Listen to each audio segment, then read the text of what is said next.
In this video, I'll guide you through the process of importing subscribers into AWeber. Begin by logging into your AWeber account and navigating to the dashboard. On the left-hand side, you'll see a menu. Find and click on Subscribers. If you already have subscribers in this list, they will be displayed here. At the top right of your screen, you'll notice a button that says Add Subscribers. Click on it. AWeber provides you with different options. You can add a single subscriber manually by entering their name and email, or you can import multiple subscribers at once. To import from a file, click on Import Multiple.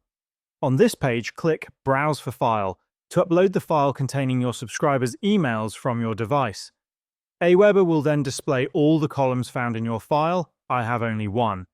Next, in front of each column, there's a drop-down labeled Subscriber field.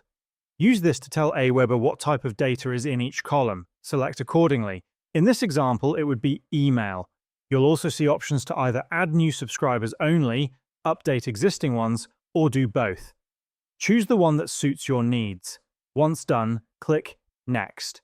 You'll be taken to the confirmation opt-in settings. Here, you can decide whether to send a confirmation message to your subscribers. Select the first option if you do not wish to send a confirmation email, or choose the second if you do. Click Next again. On the following page, you can add tags to these subscribers for easier organization later. Proceed by clicking Next. AWeber will then ask how you obtained this list to ensure compliance and avoid spam.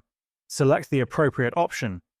And if required, provide additional information like your website link. When finished, click on Submit Your Import. Your subscribers will now be added.